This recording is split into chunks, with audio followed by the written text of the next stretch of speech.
everyone, and welcome back to MF Uncensored. Don't forget, if you guys are listening to us on the go, you can find us on Podbean, Apple Podcasts, Spotify, iHeartRadio, YouTube, basically wherever you get your podcasts. You can also find more of our content on our website, themisfitfaction.com. There you find links to not only this show, but some of our other shows like the Multiverse Fancast and Cinematic Adventures.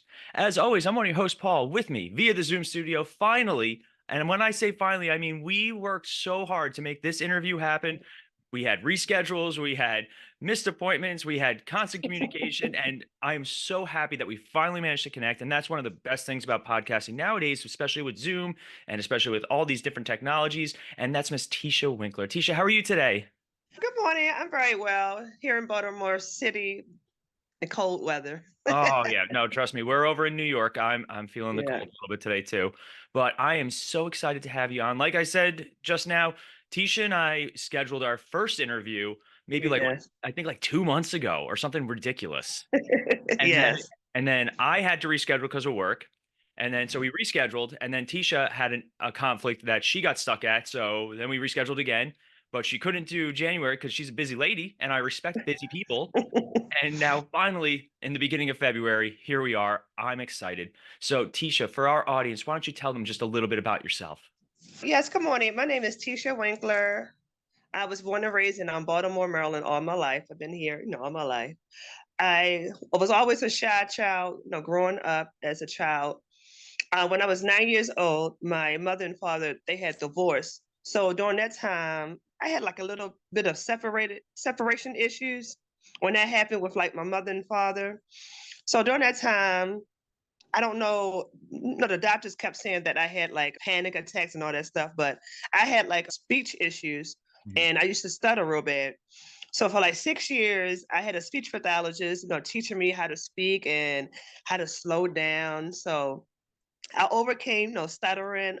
I grew up, the children would bully me in school, they would call me ugly. So I really dealt with a lot of depression and even like abandonment when my father left. My Mhm. mom, actually my mother divorced my father, but it was just a lot going on in my life during that period. And my parents never knew I was very depressed on that time. See that, and that's the Yeah. hardest part. Like I was a kid when my parents got divorced. I was about 6 years old, so Wow. right around the same age. And it's a lot more aware now. Like people are way more aware of the psychological toll that kind of takes. For me, like as the oldest son, I had a very different role that was suddenly put into position. Mhm. Like I hated the phrase "man of the house." I hated, and that was like a super common phrase in the 90s. Yeah. There was like a movie with like Jonathan Taylor Thomas called Man of the House or something stupid. I hated that phrase though, because Mhm. as a kid, I internalized it. And I was like, well, now I'm the man. I was six. Like, Mhm. what am I going to go do? Get a job? Like, Yeah. but like that separation anxiety and that depression and abandonment, like it's tough. And people, I think nowadays are a little bit more understanding. What do you think about the difference between that kind of view now versus when you were younger? I think actually now I really can pick up on it because I've been an assistant teacher in the Head Start program for like 16 years. So I'm always gravitating to the child that's very shy. And I can pick up, I'm like, oh, okay, I'm gonna have to stick with this one because you don't want that same child to go through the same things that you went through Hmm. and just to help them with those areas where they're younger. Oh, see, I like that because, the kids are our future, what we do. And the thing about kids that's so interesting is their problems may seem really small to adults. Yes. Like what, it's not a big deal. For a kid, it's their world. And that small problem that we kind of push away, like it's not a problem. You're good. I have a mortgage to pay. You don't have anything to worry about. But for that kid, like that could be the most important thing in the world to them. And a lot of times adults don't recognize that. So I love hearing, you see that one kid that's a little quiet, a little shy, a little reserved, and you want to Mhm. kind of help them out of their shell. Yes. That's Oh, very important to me. Yes. I love it. So, growing up, your parents get divorced, you're dealing with some bullying at school, you're dealing with some issues. What came next?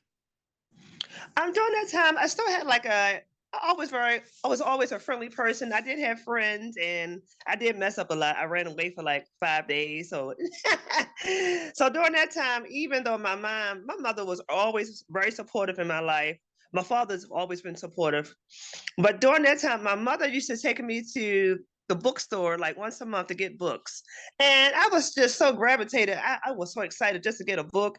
And she used to take me to the library. So I actually knew during that time that really supported me with the literacy and learning about different authors and books. And look at me today, I'm an author.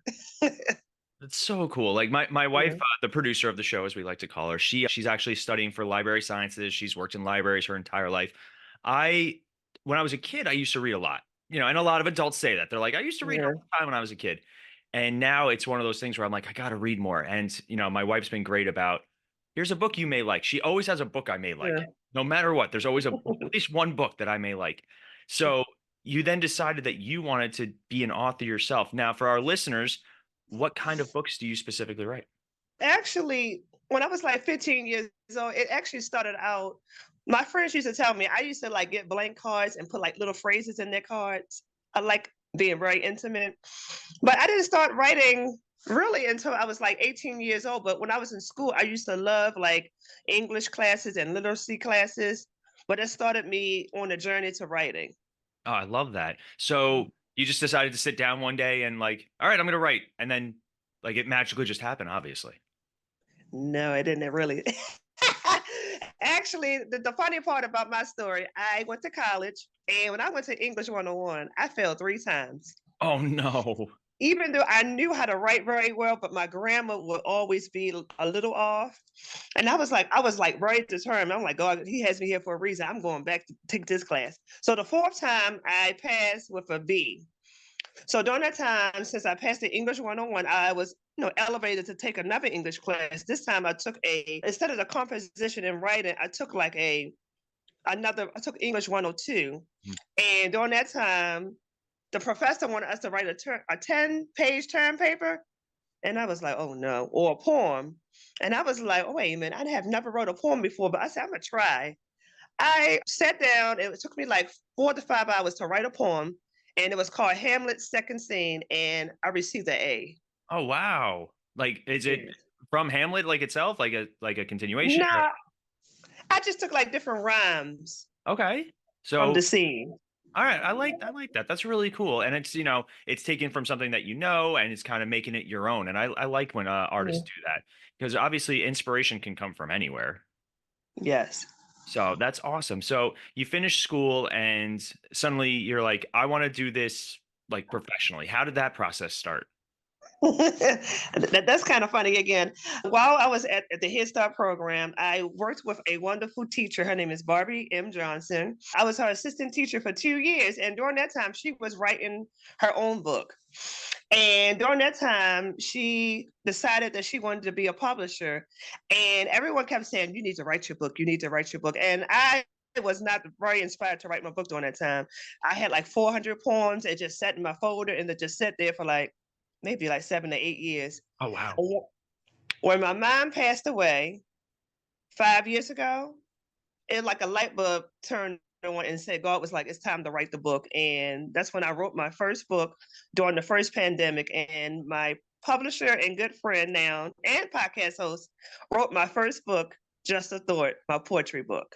Oh, that's really cool. Like I love inspiring stories like that. And Mhm. obviously I'm so sorry for your mom's loss, but I'm glad that it Thank you. kind of turned that light bulb on to get you started. So you Mhm. wrote your first book. How did like the publishing process? I'm always very curious because writing a book is on my bucket list at some point. I don't Yeah. know what I'd write about. I'm not that interesting, but it's always going to be on my list. And I'm always curious because I've talked to a lot of different writers and they all have a different process how their book came from concept to finally being on a bookshelf. What was it like for you?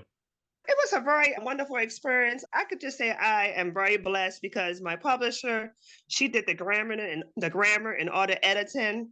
And even during that time when I was going to one of my churches I used to go to, I had a good friend, she was my assistant, and actually she would help me like find pictures for my cover of my book. And she would actually like my second, third book, she would type up everything for me and send it to the publisher. So that part I didn't have to worry about. I did have to worry about, sitting with my publisher, letting she had to tell me what things I wanted to do with editing and the grammar she would have to do, Mhm. and just coming together just to make everything professional. And we always had to meet to see, okay, is this the way you want the book? And it just was a success, and I'm very grateful. Oh, that's so cool. I love hearing stuff Mhm. like that. And especially, it sounds like you have a really great team that works with you. Yes.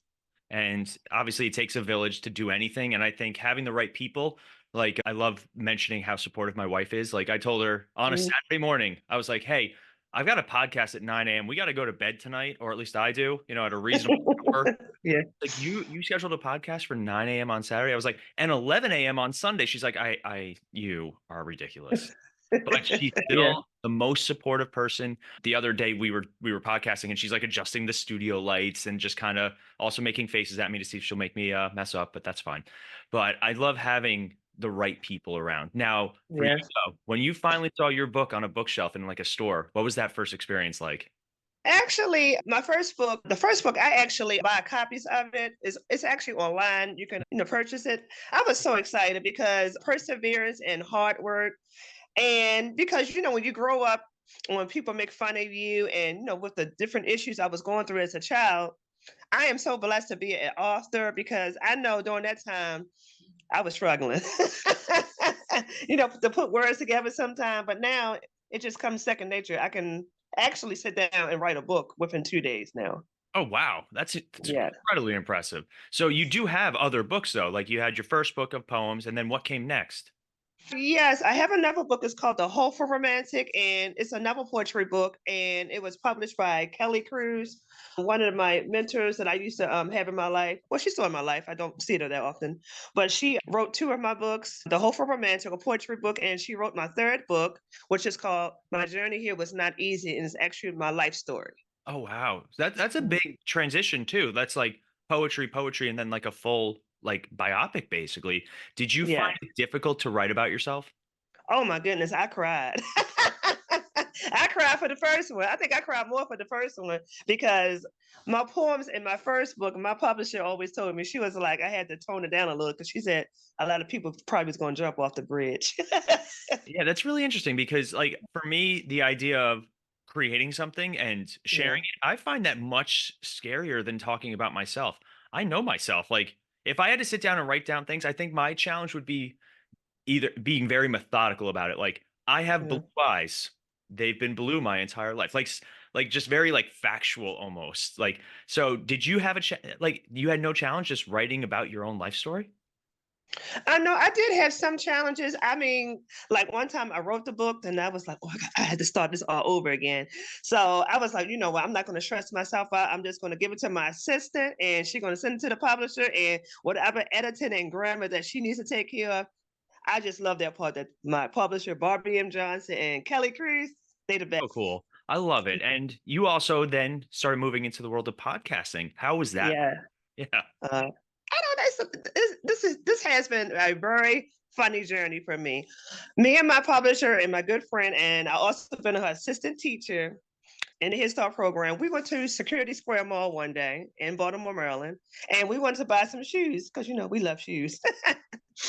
So we bought the shoes and we saw these flashing lights. I was like, ooh, and my publisher, Barbie and Johnson, she was like, let's go to that arcade over there. I said, yes, go play some games. I said, we were a little tired anyway. So when we went there, it said the Coyote Man Show Network. So I was like, this is not an arcade, but they had photo shoots that you can like, take pictures. And we found out then that he has a network that you can do your own podcast there, Oh and they wow. do all the setup and everything for you. The only thing you really had to do is just show up, Oh wow, that's and awesome. they do everything for you. The cameras, and you're on Roku TV. So we took the photo shoot, and the Coyote Man asked me and Barbie Johnson that we want to start our own podcast. And during that time, I mean, I knew about broadcasting and radio shows, but I wasn't too familiar with podcasting. Mhm. So he had to really sit down with me and actually tell me what it was really about.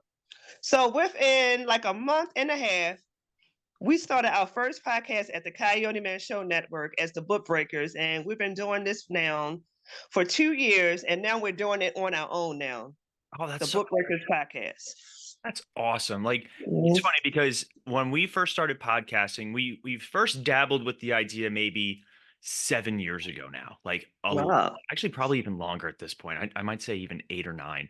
But 2016, I think was our first episode. So when we had nobody to talk to. Like we had nobody knew what a podcast was in 2016. they were around, but they weren't as popular as they are now. Yes. So I remember our very first episode. We got this really small blue Yeti microphone. It's called a Snowball. I still have it somewhere in the studio, and it Mm. is the most atrocious sounding episode of all time. I wanted to re-release it for like our 200th episode anniversary. When I started listening to it, I was like, I can't do this. I can't subject people to this torture because it's so bad. But it's one of those things that like you learn and you grow and obviously you change. And now here I am, 8+ years later, and we're having a blast still, which is great. And you're doing it with your friend. Do you guys have like a lot of fun just working together on it? Yes, yes, actually, we do. And actually, during that time, we separated for just a while. And I just thank God for the journey. I had went on another podcast with a wonderful man of God. It was called "What the Difference a Day Make" podcast, and I was his co-host. And I did that for like 6 months, and we actually interviewed like different people in the community and like different pastors. And then the last show that I was on with the Coyote Man Show Network, I was the host of the Save the Youth podcast, which I did for like 5 months. We interviewed like different people in the community, so the young people could see that people could be very successful and they can also be very creative in multimedia, podcasts, and technology.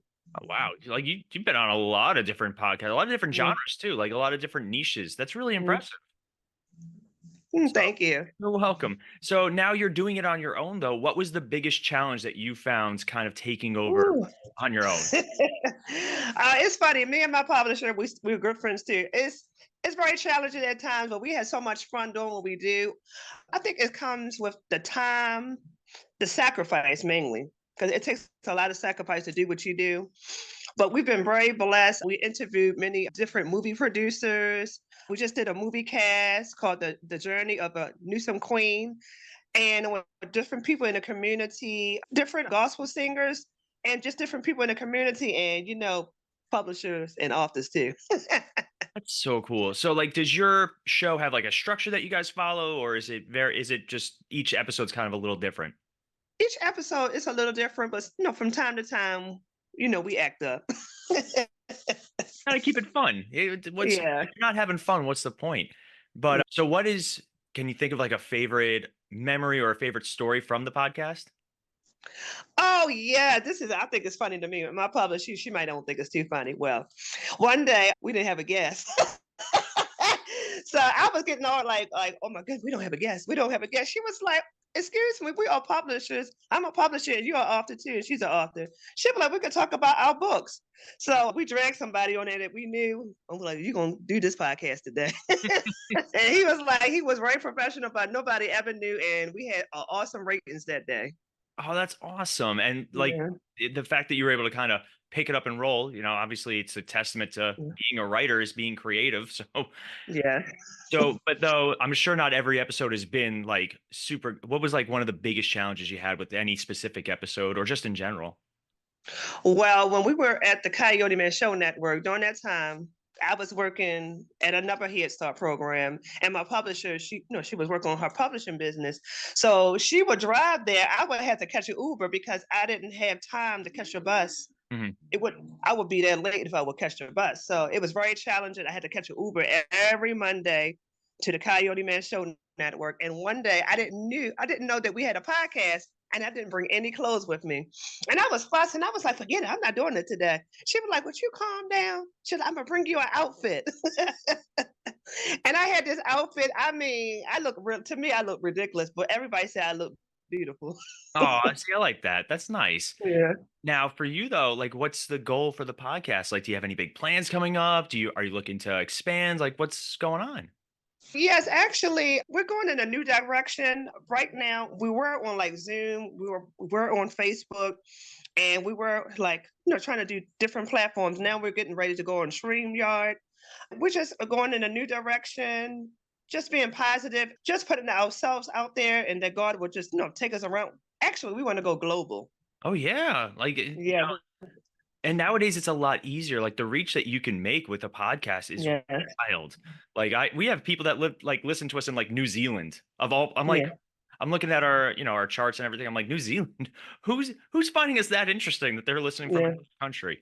But I've done interviews with people around the world. Like it's so much fun, and that's half the enjoyment is just kind of getting to know people. Now, for you though, yeah. obviously, you're also are you still writing too?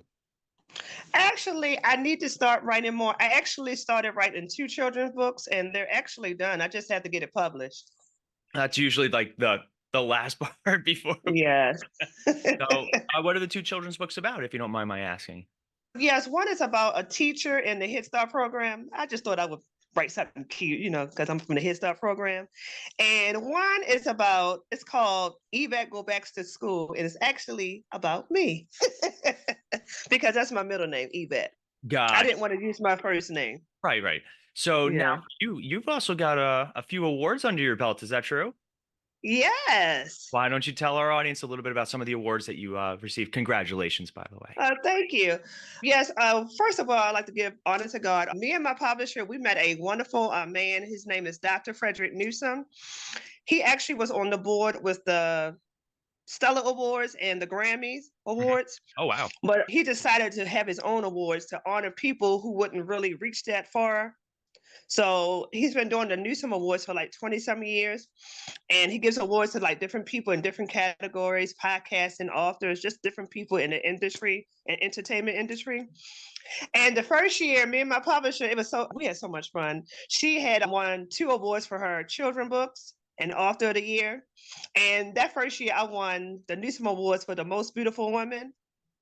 Oh wow, that's awesome. And this year of 2023, I won a Newsom Awards for author of the year, female author of the year, and promoter of the year.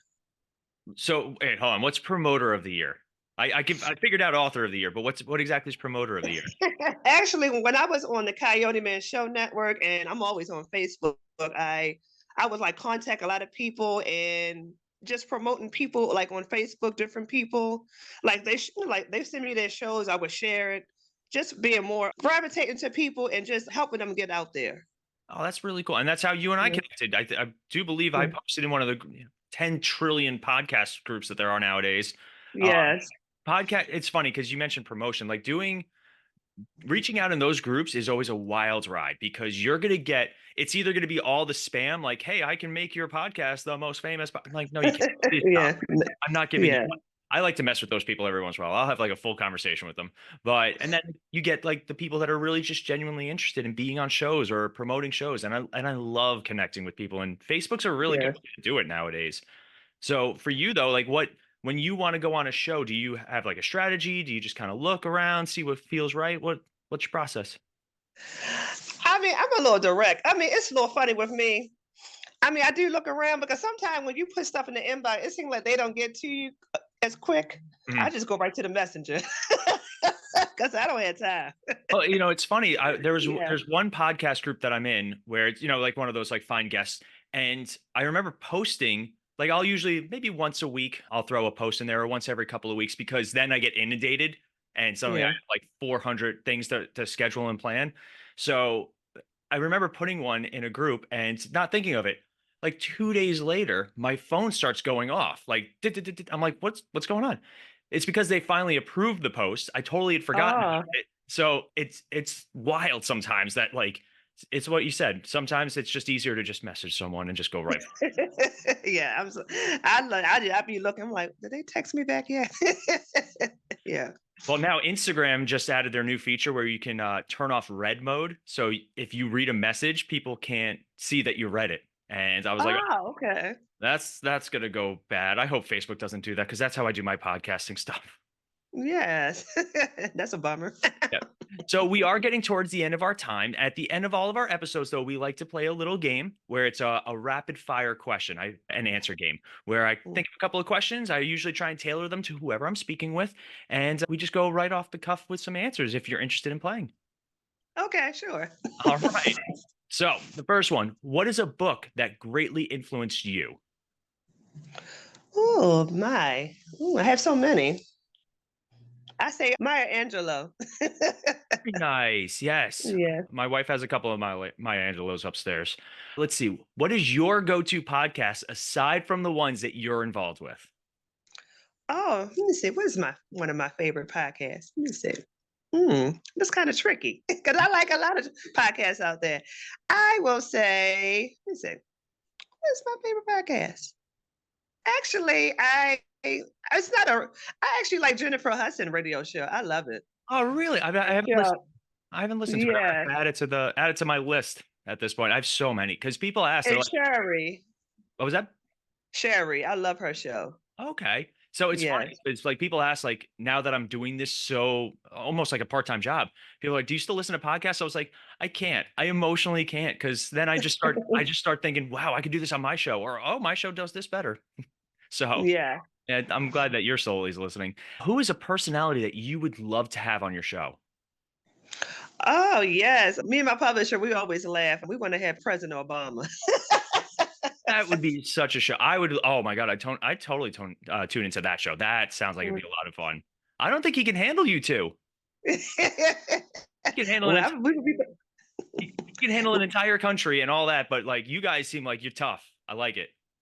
yes, we enjoy. We just interviewed one of the running mayors in our city last week. Oh, that's so cool. Yeah, so we had a wonderful time with that interview. Alright, last one. What is a word or a phrase that has described your journey so far?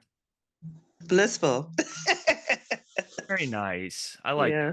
you know, because especially, we started off, kind of the background and, it wasn't all Mm, sunshine, rainbows, and ponies. You got some things that you had to deal with and things that you had to work on. And as a kid who got bullied in school myself, like, I get it. Totally get it. yeah. It's funny. I didn't have a speech impediment like that, but I was definitely a little bit shyer, a little bit more reserved. I used humor as a coping mechanism, so I'm funny as hell. I'll say it. I'm a funny guy. But I also was a big like nerd and superhero fan and all this stuff. And all this stuff that's like making billions of dollars now at movies and all that stuff, I got made fun of when I was a kid. I was born in the wrong generation. I just shit. But we are getting towards the end of our time now. If any of our listeners or viewers would love to learn more about you and what you do and find out more information, how are some ways that people can get in touch with you or find your stuff? Yes, actually, we still have some shows on the Coyote Man Show Network, and we still have shows, the Book Breakers, on the YouTube, but our new shows on there too. Well, I can be reached at Tisha Winkler on Facebook, Tisha Winkler on TikTok, Tisha Winkler on Instagram. Is it Instagram? And I also can be reached at Tisha Winkler 57 at gmail.com if anyone wants to have me as a speaker or like speaking engagements, or if they want to purchase my books That's or awesome. come on the podcast. That's awesome. Now, really quick, now that you got my interest, speaking, like you do some public speaking and stuff like that. Actually, I do. Yes. Oh, so, all right. We got to ask really quick. It's my show. I can go as long as I want. So, like, tell me, like, have you done a lot of engagements? Like, what's going on with that?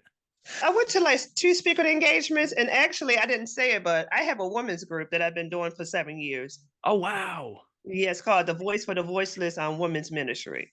Oh, that's So, so I speak in that women ministry, or sometimes I might bring someone else on to speak. oh, I love that. That's Mhm. really cool. And I really hope that you have the most success with it. That sounds like a really Mhm. great project. Thank you. But that is going to wrap us up for today. Tisha, thank you so much for jumping on. Thank you so much for having me, and you have a beautiful day. Thank you. You too. Okay, bye bye.